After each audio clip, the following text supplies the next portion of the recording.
information in the we're going to leave it open for another couple of minutes so people can all post up their names and locations and their pronouns, but we're going to shut the chat off while the webinar is going on in order to keep from distracting everybody.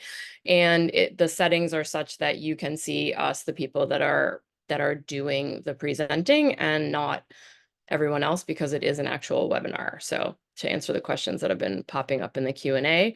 At the end of this, there will be a question and answer time. And so if you do have questions, please put them in the Q&A box, and we'll get to them hopefully towards the end of this. This is also being recorded. We have live interpretation going on as well. And I will be putting information about that in the chat in a moment. So if anyone is needing to listen in Spanish, that's our live interpretation. If you go to the bottom to where the globe is, you can click on that, and then you can choose the language you'd like to hear in. And here, there's more information about that in the chat right now. So we'll get started here as soon as that's up. So hi, everyone. Sorry for the slow entry point. Bear with me. This is my first time hosting a webinar.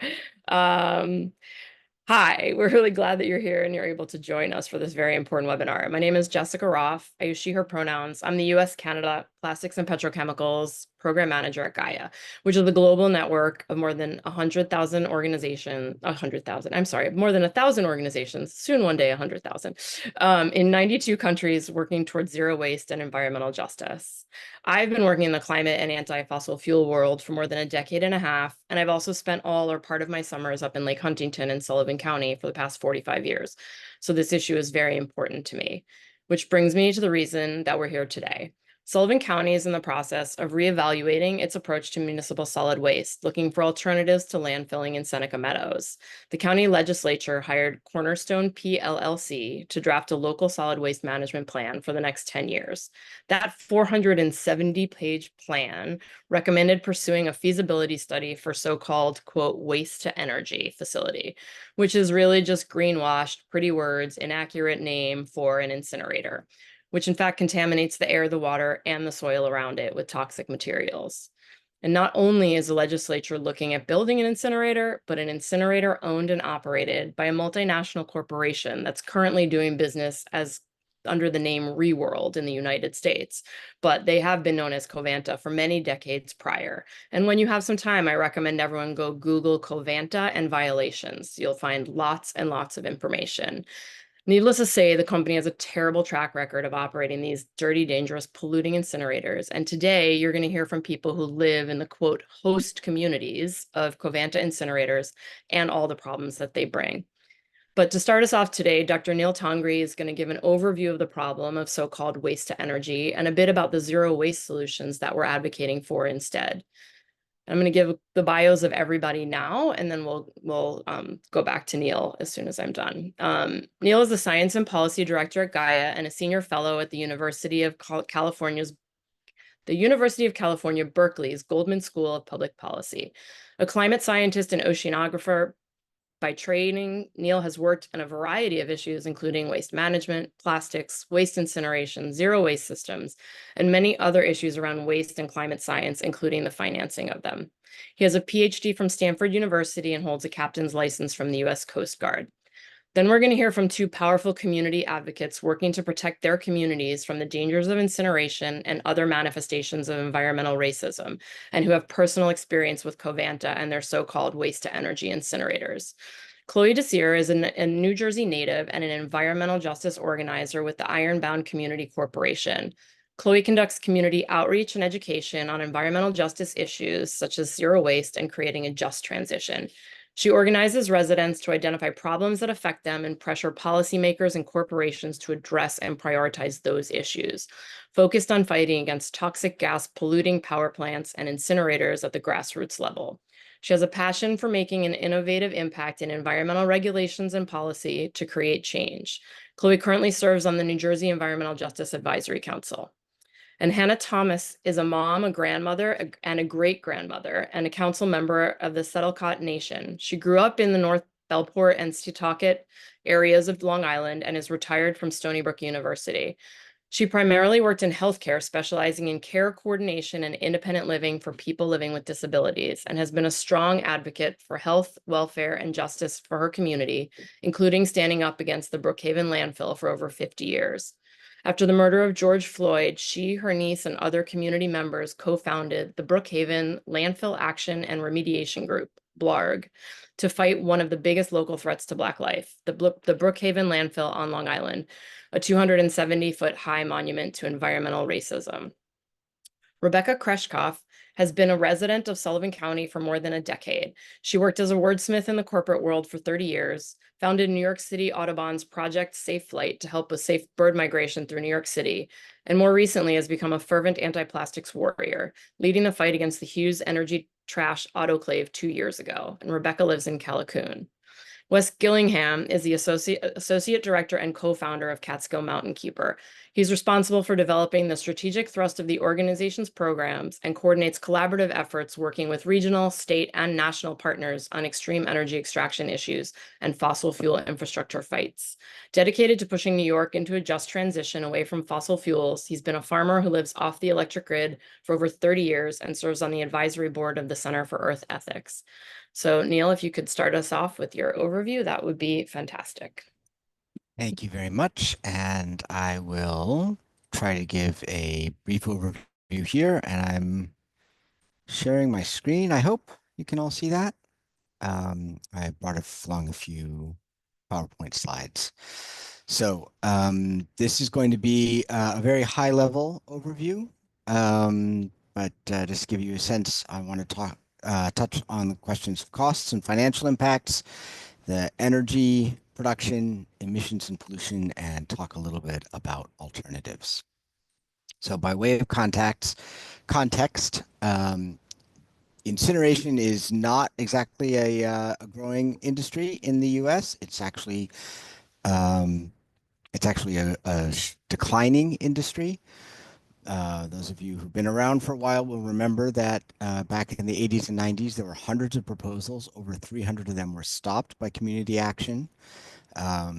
In the 21st century, only one incinerator, I believe, has actually been built and has started functioning in the U.S., that one in Florida. And 31 incinerators in that same period of time have closed down. So the number of incinerators is shrinking. The fleet is aging. The reasons for that, insufficient revenue, and they're unable to afford the required upgrades. So a lot of that is linked to cost. Incineration is by far the most expensive way to deal with waste. I mean, I guess there are proposals now to launch it into the sun or something. Elon Musk probably has something up his sleeve that might cost more. But really, of anything that people are talking about, landfilling, incineration, composting, recycling, incineration is by far the most expensive. The capital expense in particular is enormous. We are seeing proposals now as high as $1 billion to build a large incinerator. And the operating expenses are also very high. And this is data from the World Bank, but you can get similar data elsewhere. So who ends up footing the bill for all of that? The taxpayers, of course, right? And there are a few different ways that this happens. First, put or pay contracts are typical. This is very important. The city signs a contract, usually as a condition of building this incinerator in the first place. The city pays a contract that commits it to deliver waste to the incinerator for 20 or 30 years, or maybe it's the entire county signs a contract. If it fails to send enough waste, it still has to pay the same amount. So the city really has no option to do anything better or to reduce the amount of waste, like waste reduction measures. And because the incinerators, even if they're getting paid, they still want to burn more waste, they will look for more waste to burn. And the Interstate Commerce Clause means that they can legally import waste from anywhere to burn. So you can't just say, well, we're paying you to shut down the facility. We're going to pay you anyway. Shut it down. Don't burn it. They will continue to import waste and burn it. Both of these happened in Detroit, resulting in lifetime costs of over $1 billion for their incinerator that was built decades ago, while the city subsidized wealthy suburbs sending their trash to be burned in the inner city. This is literally the primary reason that drove Detroit into bankruptcy, from which it has recently emerged. So this danger of lock-in is very real. Once committed to an incinerator, it is very difficult to get away from it. And we see this, even international agencies like the World Bank are acknowledging that this is a reason to avoid incineration. So let me move on to the question of energy and greenhouse gases. Incinerators are often promoted as sources of green energy. This is nonsense, to use a polite term. Incinerators produce about 0.3% of the US electricity supply. It's literally a rounding error. There's no real evidence that if we shut down incinerators, anything would happen to the electricity grid. It's such a small amount that the grid balancers probably don't even take it into account. But the little energy that they do produce has an enormous climate impact. The chart that you're seeing here are greenhouse gas emissions per kilowatt hour of electricity produced. And you can see here, incinerators, the MSWI, is by far the dirtiest source of energy on the grid. For every single incinerator in the United States, shutting it down would lower greenhouse gas emissions, even if it were replaced by a fossil fuel source, one of these other relatively dirty, but still not as bad as incinerators sources of emissions. So the idea that incinerators are a source of green energy is just erroneous. It's not green, it's not clean energy, and they're not a significant source of any forms of energy. And it's not only greenhouse gas emissions. When we look at criteria emissions and hazardous air emissions, those track quite similarly. So we see very high levels of these from incinerators, and again, they would drop off if we shut the incinerators down. So let's talk a little bit about those, because toxic emissions are one of the primary concerns with incinerators. They do emit a very wide range of emissions, from micro and nanoparticles to heavy metals to dioxins. And this is in spite of half that hefty price tag, right? When we were talking about incinerators costing up to $1 billion, half of that is spent on the emissions control equipment. One of the dirty secrets is that in the US, the emission standards and the standards for testing emissions are far lower than in Europe, Japan, or South Korea. So it's very easy for the incinerator operators to defeat the stack tests and show that they are operating within standards, and that does not reflect the reality of what is coming out of those stacks, which can be huge quantities of toxic air emissions. I'm not going to go through all of these. We can send you references on these. But some of the ones that you've probably heard a lot about, dioxins and PCBs and things like that. There's new concern around PFAS, which is the Teflon stuff on your pans and on raincoats. When that ends up in the incinerator, it also comes out the stack. It's a forever chemical and ends up in our bodies. The most modern and recent incinerators in places like France, Spain, and the Netherlands have the same problems. So this is not only an issue of dirty incinerators, this is very much a contemporary problem. Gaia's European branch, Zero Waste Europe, has been testing eggs near incinerators all over Europe and in China. And they do this distance sampling routine that you can see over here, where they test backyard chicken eggs close to the incinerator and farther away. And they find enormous quantities of dioxins and PFAS in those eggs. And it's directly related to the distance from the incinerator. So it's not very hard to put two and two together here and figure out where those dioxins and PFAS are coming from. Those levels are so high that in France, the authorities have warned people not to eat any backyard chicken eggs in the entire region of Paris because of the Ivry incinerator. It's millions of people being told not to eat the eggs from their chickens because of the incinerator. So dioxin is particularly concerning because it accelerates a broad range of different cancers. It's not only linked to one specific cancer. It's also an endocrine disruptor. It's implicated in everything from endometriosis to developmental problems. And despite industry continually claiming to have the dioxin problem under control, incinerators remain the primary source of airborne dioxin emissions. Unfortunately, it doesn't end with dioxin.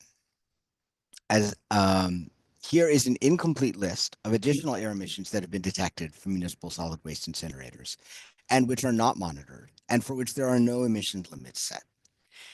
And as you can see, this list goes on and on. And at very, very few of these have been tested for human health impacts.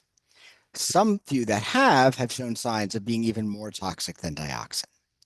But there's virtually no assessment of synergistic impacts from these. In other words, when we do health assessments, we look at one chemical in isolation at a time, and we don't look at what happens when you get exposed to multiple of them. But as you see, the list of the cocktail of toxic chemicals keeps going on and on and on and on. And all of these have been found coming out of incinerator stacks. And we don't have testing regimens for them. We don't know the health impacts, um, and there are no limits for them. So fortunately, there is an alternative. We don't have to landfill it. We don't have to burn it. The waste companies, the waste management companies, and probably that consultancy that was hired will tell you there's really only two things you can do with waste. You can burn it or you can bury it. And of course, landfilling causes immense methane emissions as well as air and groundwater pollution. So it's a good thing that they're wrong and there is another way. And we call that zero waste, right? This is not going to be a surprise to any of you, but you need to start at the top of the waste hierarchy with things like prevention and reduction. That's like bans on unnecessary plastic packaging and setting up food banks so that food, before it's expired, gets to people who need it and it doesn't end up in the waste stream, right? So you look at all these different kind of prevention measures. You need separate collection and composting of organic waste. That not only tackles the largest component of the waste stream, it also helps return really needed nutrients to the soil. Recycling is a no-brainer, but goods must be better designed for end-of-life recycling. And by doing all those things, we sequentially reduce the amount of waste that's going to disposal. And you're always aiming to get that down to zero. I want to talk about a couple of specific impacts that we can expect from zero waste. One of these is on greenhouse gases. We modeled the impact that zero waste would have on 8 cities around the world. If you instituted what we call a moderate zero waste program, that means about 80% compliance. And we've seen much higher compliance levels here in different cities in the US, like here in San Francisco or Austin, Texas. On average, this resulted in an 84% reduction in greenhouse gas emissions from waste. We did another study specifically looking at methane because methane is such a focus right now in the climate circles.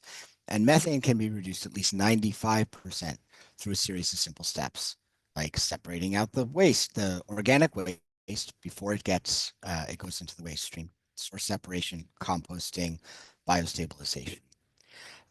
And of course, with the methane reductions also come reductions in other noxious air emissions, like nitrous oxides coming out of landfills.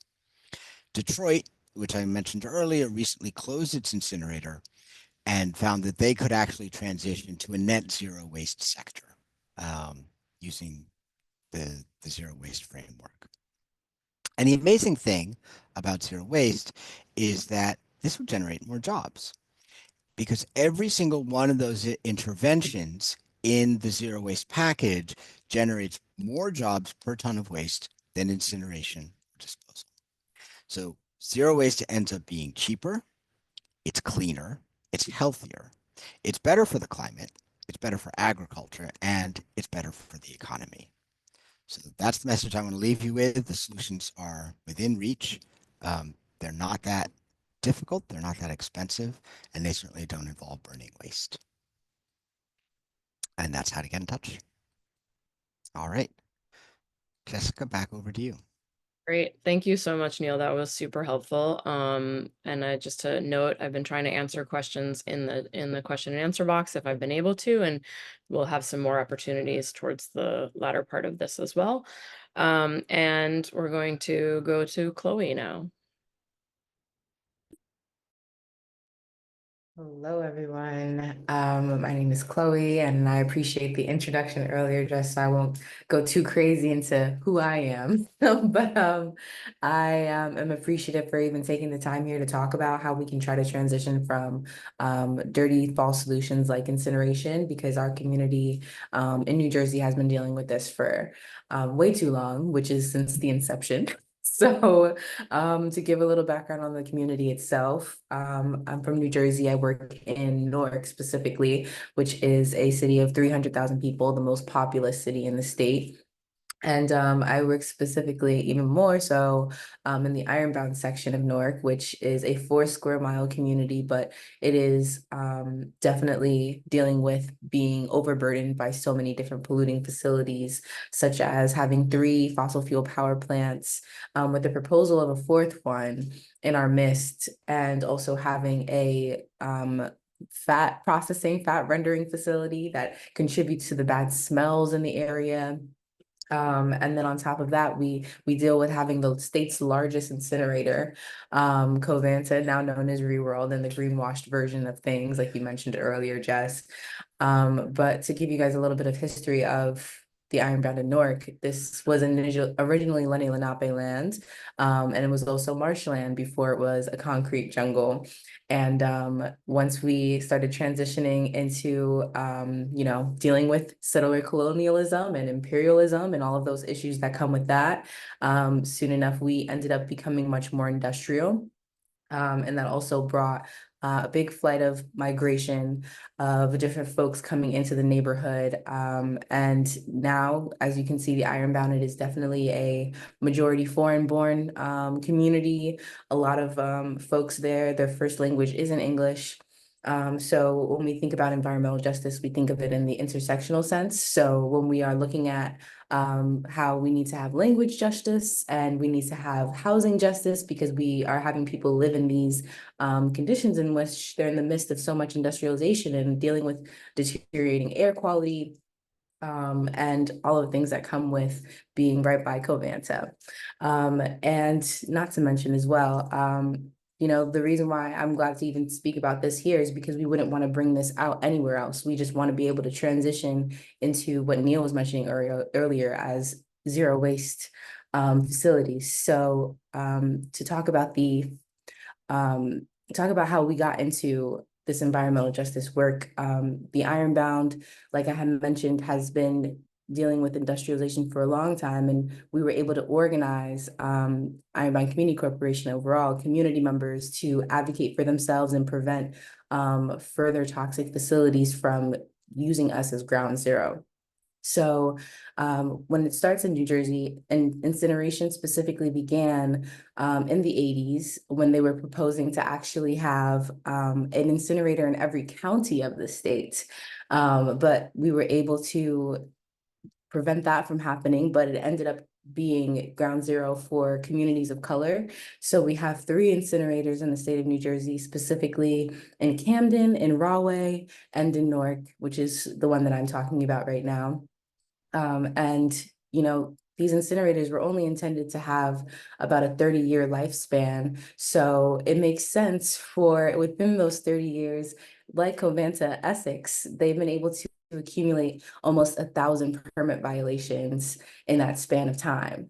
So to think about how many reasons why we should be looking at other alternatives when it's so expensive, and on top of that, a big portion of the trash that's coming into Covanta, Essex is actually coming in from Manhattan. And to bring even more fuel to the flame, no pun intended, this is also where we think about how we should be transitioning from how we use our waste as well, because half of the waste that they're burning is actually food waste. So this is also a food justice issue too.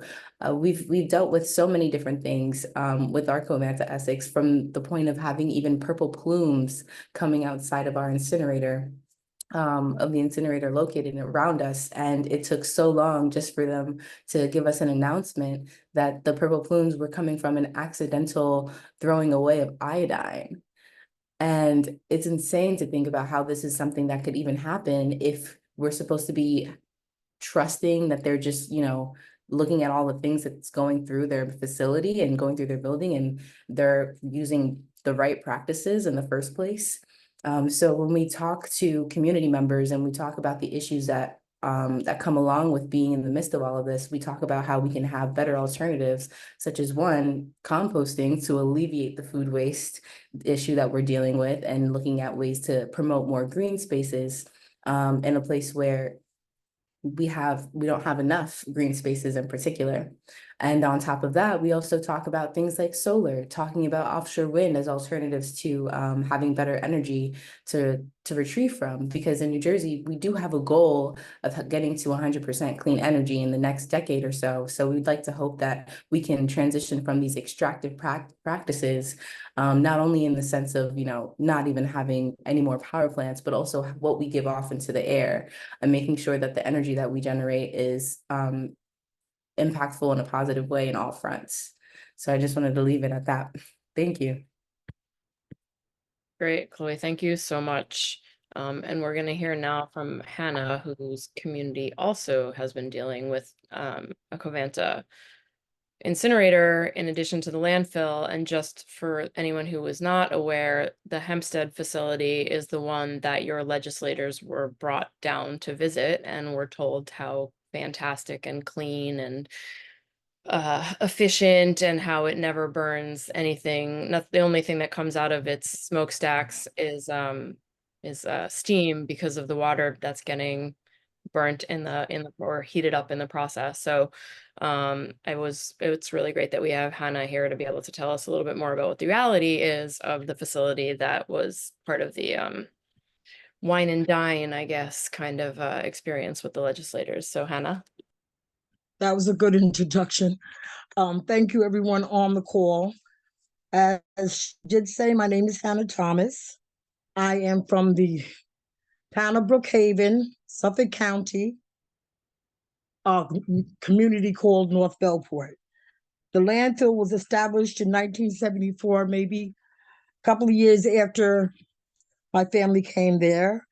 The dynamics of the community changed to Bernard, mostly Black, Hispanic, lower income people. And statistic wise, it's unfortunate, but that's where most landfills are placed. So the social injustice of that is a thorn in our side because we've been dealing with it for almost 50 years. The beginning of this process of placing this landfill, we were promised that it was going to be a shared land site with a predominantly Caucasian community called Manorville. But what did happen was the town of Brookhaven made this into a reserve, a Pine Barren reserve. And the cost was over $1.8 million for the reserve. And what we ended up with was a 270-mile, high landfill. So this is the false promises that we have gotten. And I'm going to move on by telling you that we have many things in place to help our community, but we don't see any action. We have a contaminant groundwater investigation going on, but we've had toxins tested in our water back in 2006. So this came into effect in 2014. The follow-up on it, we're not quite sure, because some of our neighborhoods, our neighboring community, fish and crab at some of the waterways that we don't know if they're contaminated. There's no signs there to protect the community, but we do have toxicity levels that interpret that they are polluted. So that's a real social injustice, not to let the people know exactly what's going on from a landfill that is not even 3 miles from your front door. And also, we have numbers that you can report the complaints of the odors, but there's no action behind that. And I understand that Covanta and the landfill with the town of Brookhaven put in monitors for odor control.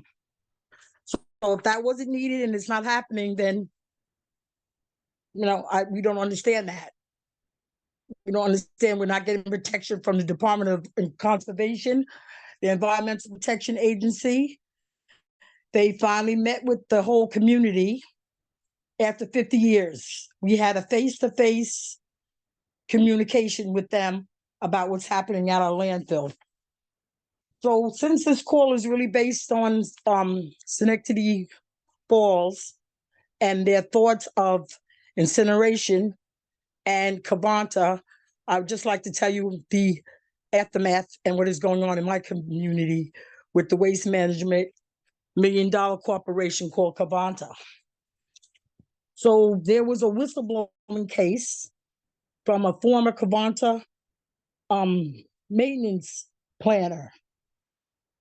The complaint was filed that there was inappropriate measuring of fly ash to bottom ash. What he said was he stated, which is in an ongoing suit right now, that they failed to mix lighter fly ash with higher concentrates. They did mix lighter fly ash with high concentrates of toxins with heavier bottom ash at a specific ratio that caused more metals from leaking into groundwater and lighter materials when the garbage was put on top of the possible toxic ash. So that's what the lawsuit is about. And what is going on now, which has been going on for quite a long time without a settlement, it said that the whistleblower said that Cavanta, this is his lawsuit that is in effect now, that started in 2006, Cavanta rigged DEC environmental forms to cover his tracks and left a trail of toxins from Hempstead to Brookhaven landfills. This is written in the court papers. You can get a newspaper article on this from 2019 from Newsday. So Cavanta, of course, denied the claims. We're still in contract with them. We were in contract with them for a long time. We're still in contact with them. He said also that the white dust that was also publicized was not toxic ash. So none of these things we were able to scientifically as a community prove. But it can't be a coincidence because we've had air testing of our elementary school facilities for toxins, cancer-causing elements, and water pollution. And some of the toxicity levels show some signs of PFAS, the different levels that they say cannot be harmful to some humans, some animals, because of maybe their immune system. But it cannot be a coincidence that at our elementary school, which is maybe 2.5, I'll say 3 at the longest, from the landfill, and then down the street a couple of more miles, I'd say, maybe I should say yards, is one of our biggest homeless shelters in the area. We at one time, because of the environmental injustice of not addressing some of these things, and we've had written to DEC, the Environmental Protection Agency, New York State Health Department, because they deemed us to have one of the lowest life expectancies in Suffolk County, and we have the highest emergency data for asthma. And also we've had lawsuits that are ongoing for teachers for wrongful death from the landfill from cancer. And we lost more than 4+ students. And what we got as social injustice was a 1-hour, 2-day air and water testing, because people were in arms about their children going there and possibly closing the school or, putting it in another area. So that's what we're facing here. And we had this landfill for over 50 years with, I don't know how many promises to close it. But like you said, we're still in contract with Covanta, and we'll be in contact with ReWorld. And also, I'd like to bring up for my fellow people, whether race, creed, income, the DEC it's been stated to give the biggest health concerns to their employers. This is also an article by Mark Harrison. So if you want to, like you had suggested, to look up information on Covanta, these are the things that are stated. I'm stating aftermath, projections. We had a school open that we did not have enough teachers because of the alarm that the teachers were going to contract case of cancer. Some of us don't, some of us do, but it can't be a coincidence. The landfill is a stone throw away from the school. I'm not a scientist, but I do know scientifically that air matter can go into creeks and crevices. You cannot stop the migration of water, whether it's polluted or not. And once it starts affecting your groundwater, there is a problem. We're not getting any one-to-one interaction with the town of Brookhaven. It's disheartening to hear that a multi-million-dollar company can run your town officials. And that's a personal statement that I did make. But what I do feel is that I just feel that, they want to settle this lawsuit maybe for $1 million. And I feel like the closing of the landfill and restoration to our neighborhood is worth more than that. And it just seems that they're not taking our regards. I mean, this happened from a multi-million-dollar company because of the ash and what they decided as Brookhaven town officials, without a concern with your community. They want to settle this out cheap for $100 million. So I think they're putting Covanta's interest before their taxpayers, because this hazardous dumping has to stop. I know I've been rattling on, but I hope that you understand the point and the trouble with incineration. Even the fly ash before it gets to the landfill is toxic. I know I'm over my time. Chloe, I listened intensely to you and the gentleman before you. Thank you for your information. Thanks, Hannah. Thank you. Okay, bye-bye now. Thank you so much.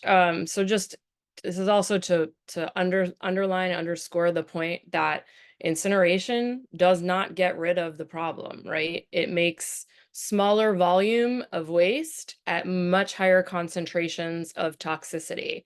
And the ash that Hannah was talking about, there's so many of the contaminants that are caught up and concentrated and created in the ash, whether it's the ash that stays, the bottom ash that she was talking about, that's like at the bottom of what is being burned, or fly ash, which is the ash that gets caught up in like the smokestacks.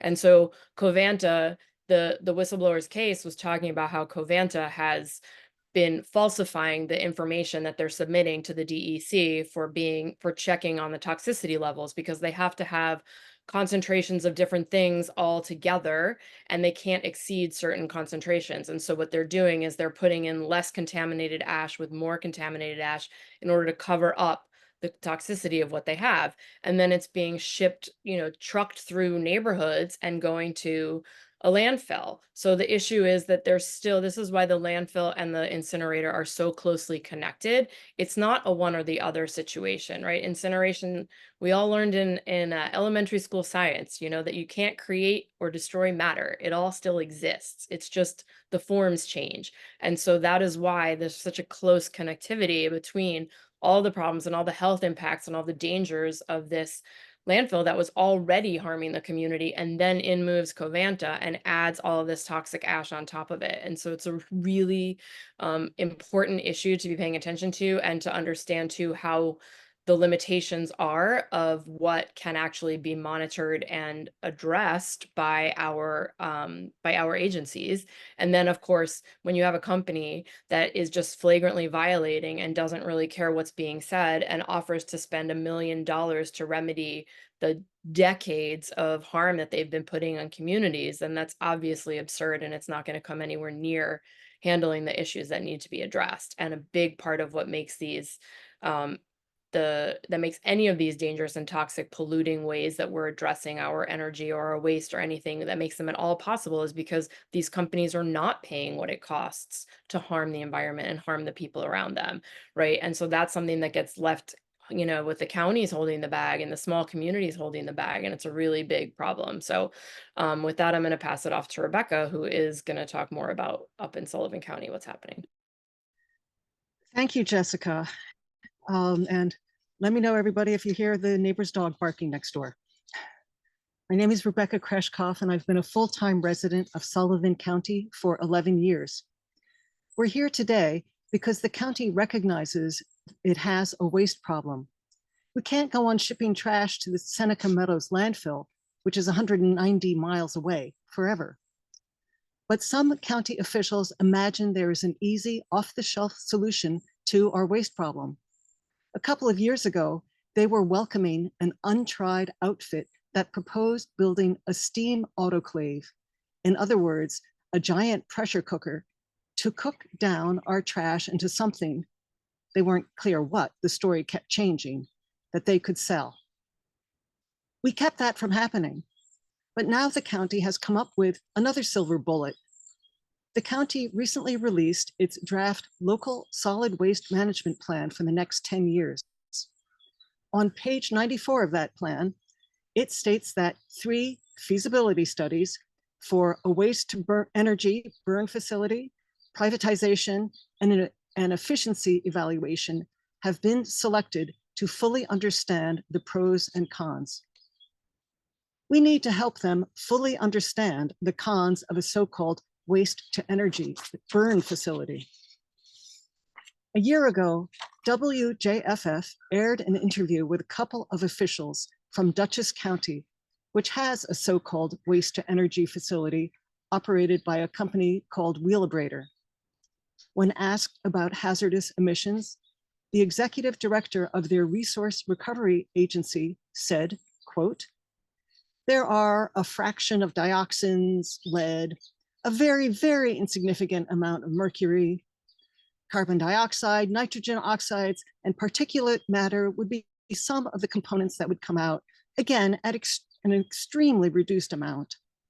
Yeah, the parts per whatever, 1 million, trillion, are so low and so insignificant. So we are not really putting much into the atmosphere at all. But no level of dioxin is safe. According to the Environmental Protection Agency, dioxins are highly toxic and can cause cancer, reproductive and developmental problems, damage to the immune system, and can interfere with hormones.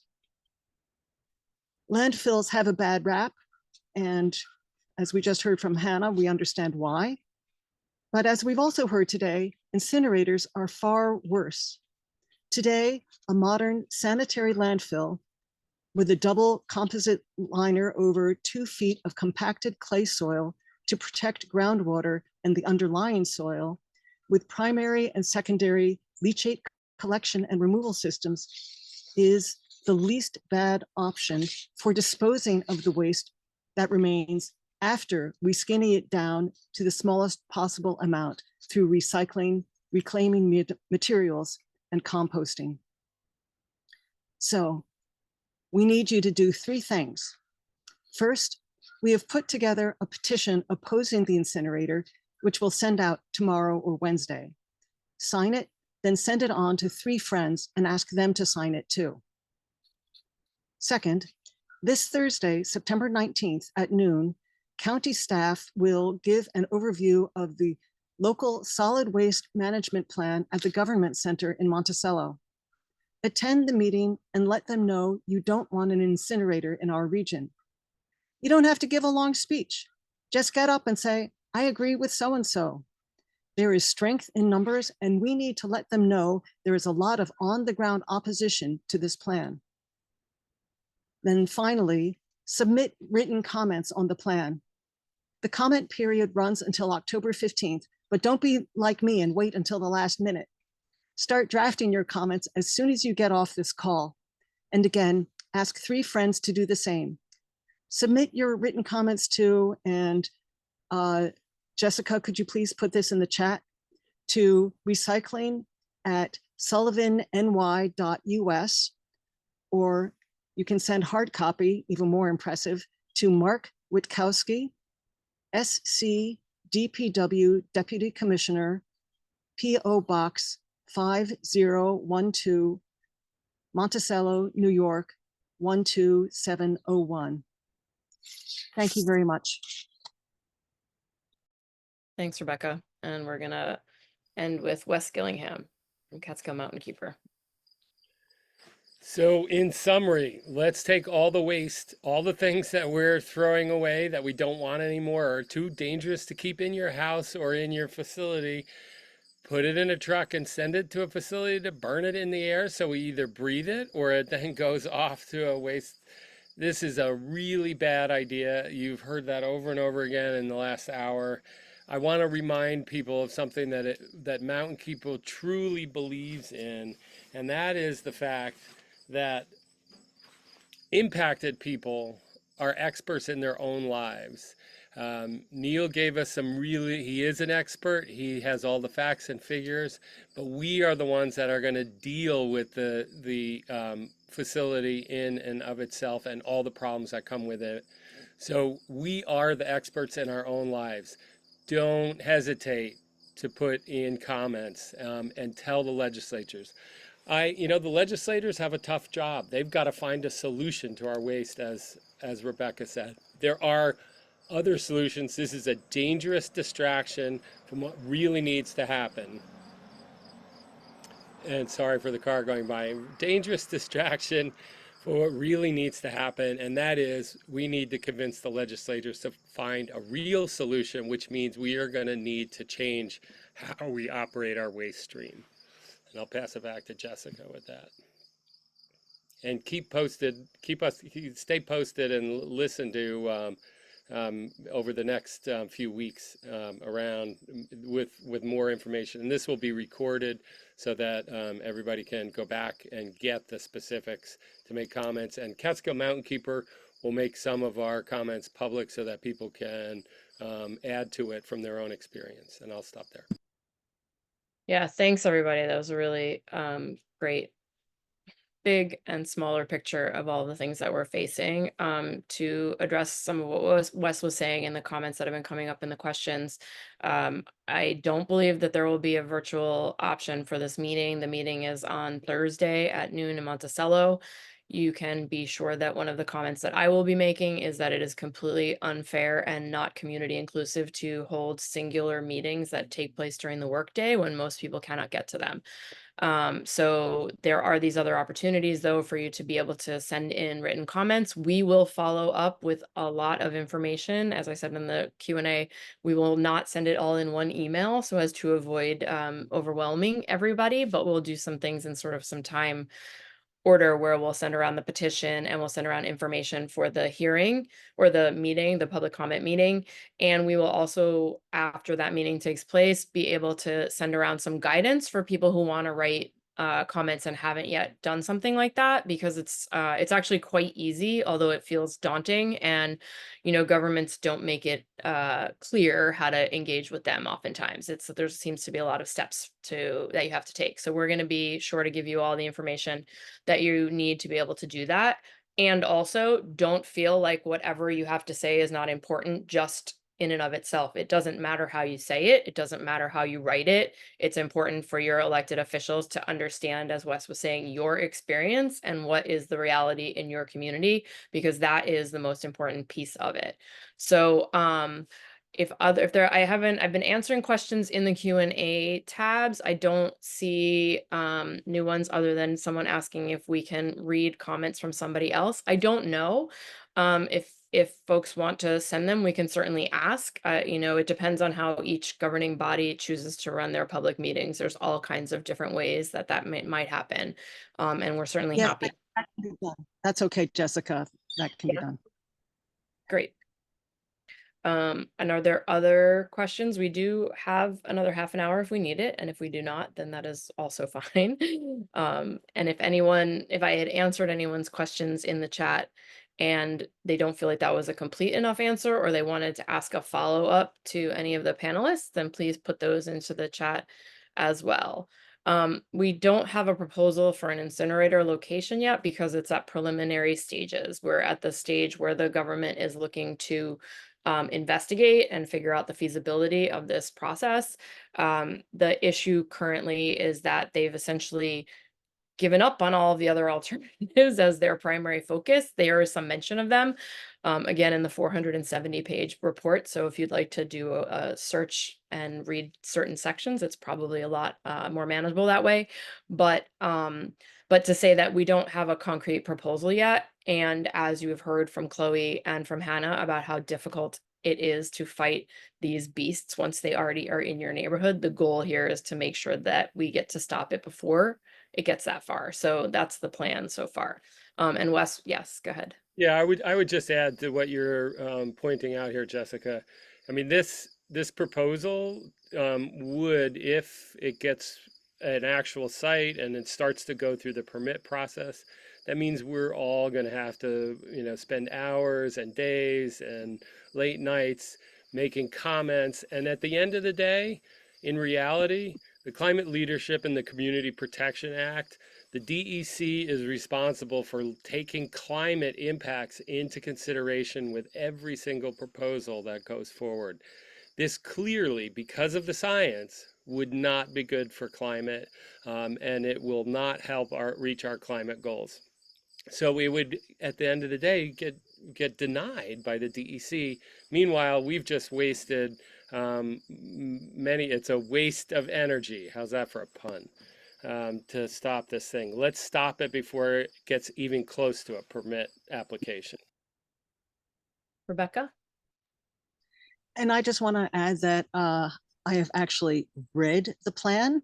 And I'm happy to say that only the first 99 pages are the actual plan. And the remaining 171 pages are appendices. It's much of it is the previous management plan.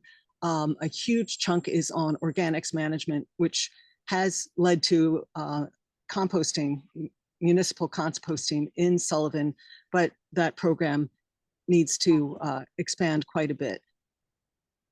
And I will give the consultants who put together this plan some credit. They do look at composting and materials reclamation, et cetera. And they say, okay, so you can winnow down your trash by this much and this much and this much and this much, but you still need to incinerate the rest. No, they don't quite put it like that, but they do make it seem marginal. But they also say that a landfill could handle all of it. Neil? So I just wanted to follow up on Wes's comment about the DEC, I think you were saying, will eventually take down this project on climate considerations. And I don't know your DEC, so I don't know how much faith to have in them. But I will say that the companies have gotten pretty sophisticated in their arguments on climate and why incineration should be considered a climate solution. They will point to the fact that I believe New York is one of 30-some states that actually awards renewable energy credits to the small amount of energy coming out of incinerators. So I think the arguments are strong there, but they don't make themselves. And so it will require a pretty concerted effort to counteract that that push by the companies. But of course, as Wes is saying, you know, why wait till it even gets there? Like, it's far better to to stop this proposal much earlier. Right. Let me see if there are other questions. Oh, there's a question about who are the local legislators? Rebecca or Wes want to take that? I'm trying to find the list, but I could probably name them all. Oh, here we go. Okay. You can find this at sullivanny.us/departments/legislature. I'm looking this up on a different device, which is why I'm not just cutting and pasting it. Names: Matt McPhillips, Nadia Reich, Brian McPhillips, Nick Salamone, Kat Scott, Luis Alvarez, Joe Perello, Amanda Ward, and Terry Blossom Bernardo. And now, oh, thank you, MP. Beautiful. She has put the link in the Q&A. And Tracy, could you type your question into the Q&A function? There we go. For everyone, it says, I agree with Neil Tungry. DEC does not enforce the CLCPA, which is New York State's climate law. Money talks, a huge movement against the insanity of building a new trash incinerator, is the best protection for your county. Yes, thank you. Yes, exactly. I mean, look, we all know the truth, right? And we have science and we have economics and we have all these things behind us. And we also know that these corporations have a lot of money and they make things sound really good too. So it's really incumbent upon us to, make it clear before there's another thing that we have to fight to shut down, that we put it in front of our deciding, all the people who are making the decisions, so that it is so clear that there is no other alternative to go forward. And in this case, we really do have all of that information, and that really is the truth, right? These facilities are terrible. They're polluting. People are dying. We're ruining the climate. It sounds extremist because it is. It's extreme. The kinds of systems that companies like Covanta put into communities are just overtly dangerous. And so we really need to be looking at alternatives. And it's really important, as Rebecca was saying, to, tell a friend, tell a family member, talk about this, get the word out. Because the other thing is that the way that a lot of these facilities come to be is because all of the decisions get made before the public knows what's happening. And we have, we have the opportunity now to be engaged in this conversation before it's at the decision-making stage. So it's really critical for people to engage. And whereas it is obviously super important for Sullivan County residents to be engaged in this issue, do not think that this will only affect Sullivan County. This will affect all the surrounding counties. This will affect the planet, right? Like, the more that we put greenhouse gases into the air, the more we are creating climate crisis. But even smaller scale than that, these facilities have these contractual obligations for how much trash they have to process most of the time, right? So if Sullivan County is not generating enough trash, then you can be sure Covanta is going to turn around and go to Ulster County or Orange County, or maybe they'll even go as far as northern New Jersey. Who knows? They don't care, as long as they're getting getting their resources that they want. So this opens up a whole lot of other situations where there can be cross-county, cross-state issues as well. So just really important to keep that in mind for those of you who don't live in Sullivan County. Your voice also still matters in this conversation. Someone put into the chat that Ulster County legislature is doing a good job with zero waste, and Mana Joe Green is a legislator there. And I know Mana was on the call. I don't know if you still are, but there's definitely, zero waste needs a lot of education. People just don't know about it as much. And I think that we have a tendency to go towards status quo, or as do elected officials, right? Because it's what we know and it's what we're familiar with, but it's also what's harming us. And so now is really the chance to change direction and be able to go that way. Yes, Hannah? I was trying to get my thoughts together while we were talking about money-making business. So Covanta owns, out in my area, 4 waste-to-energy plants. They process 1.8 million tons of waste, which combines, under their theory, 125 megawatts of energy, enough for only 800 to 1,000 homes.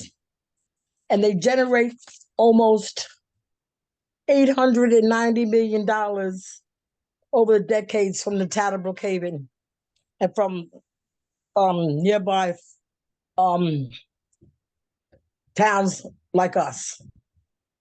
And who's responsible for the cleanup? Who cleans up the damages?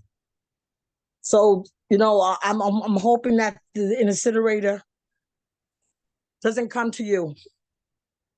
And I'm in the fight, and I'm gonna follow through, you know, with the a letter. And thank you for letting me be on the call. I need to go. Thank you, everyone. Thank you so much.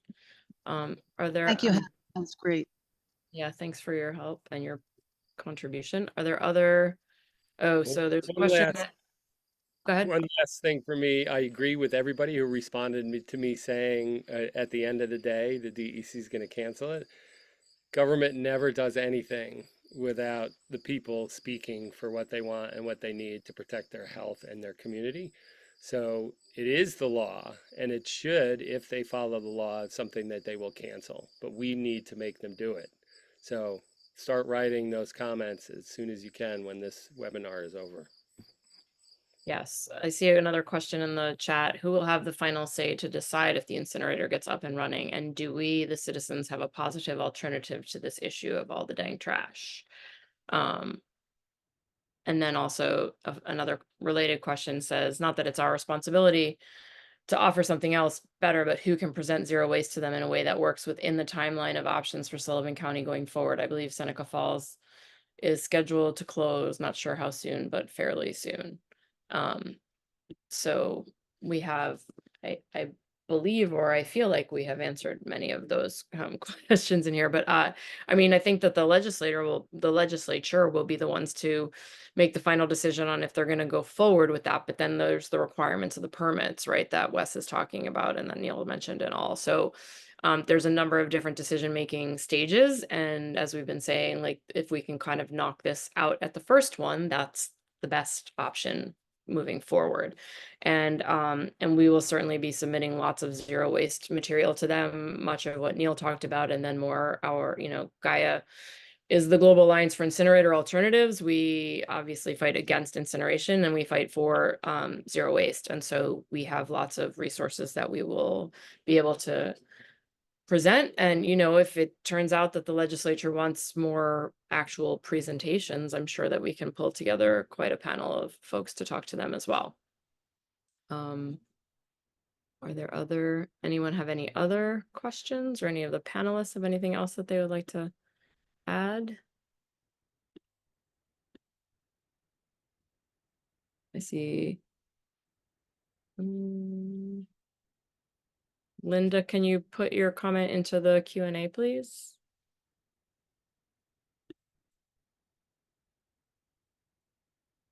And someone, Johanna, is saying, if New Jersey has a fisheries department, there may be, as there is in the Hudson Valley, warnings about the consumption of fish. Yeah, we definitely have issues with that. I mean, the fact of the matter is that, right, when you're talking about waste and you're talking about incineration and landfills, you're talking about potential contamination of pretty much everything. So, Chloe, did you come back on camera to add something? Not to put you on the spot, but No, it's okay. I don't know too much about the fisheries department. I haven't heard of a fisheries department, to be frank with you. But I do know that, like, our incinerator is actually along the river, the Passaic River, and a lot of facilities nearby would be dumping a lot of chemicals and like sewage into the river that added to the contamination of the area. And they're just now starting the dredging process to start cleaning that river up. But yeah, it just kind of like reminded me about how, like, there's so much impact to it. The people are advised not to fish in that river, and unfortunately, like, that's one of the issues of dealing with being in an environmental justice community and surrounded by those types of situations. So figured I'd mention that, but I'll look into the Department of Fisheries. I've literally never heard of that before. You probably have one. I mean, like I was saying, I mean, the thing about these kinds of facilities is there really are so many different impacts, but it's often really just one or two agencies that is responsible for the final decision. And so that's another part of sort of what gets to the, the issues that we've all been talking about now, and why it's really critical to make sure that we have very comprehensive information that we're going forward with, because, the people that are making the decisions are not necessarily expert in every single one of the areas that an incinerator can impact, but it's critical to tie them all together so that it's clear what folks are going to be making their decisions about. And Tracy was saying that the New York State fisheries have been, the fishing advisories have been fairly lax.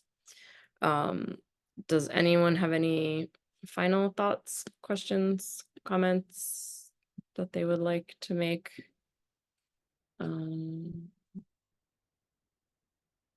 I've just been doing a little Googling, and there is a New Jersey Department of Fish and Wildlife. And while I got an error 404 on their fish consumption advisories, I did a little more searching and I found a guide to health advisories for eating fish and crabs caught in New Jersey waters. But somehow I can't imagine they're anywhere near the Passaic. No, that's one of the things that we've actually talked about in community meetings, about how there needs to be so much more efficiency in signage near these rivers, because that is also an issue that we have here. Like, not a lot of folks are even aware of like the level of contamination that is in the Passaic River specifically.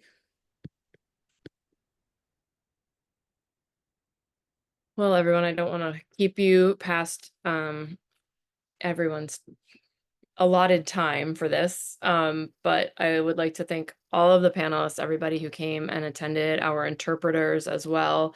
And it's very, as I've been saying repeatedly, obviously it's really critical that we have a lot of people talking about this, learning about this, and sharing this information with other people, because it's easy, especially when you have things like 470-page reports, it's easy to be daunting and to have people not want to engage. And there really are some simple issues that are at the core of what we're talking about here. And the more we spread the word and the more we get people engaged, the better our chances are of stopping this before it starts. So again, we'll be following up with some more information, with a petition to sign. We'll recirculate around the link for your submitting of written comments, as well as the meeting on Thursday. And we'll continue to provide you information, and keep, watching out, watch this space, as they say, right? We'll be potentially doing another webinar if there's more interest and more things to be addressing. And depending on how the process keeps moving forward, we have lots more conversations to be had and lots more information to be shared. So please stay in touch, please stay engaged, and look for some follow-up emails. And everyone have a great night. Thanks for being here. Take Bye. care. Thank you all. Bye.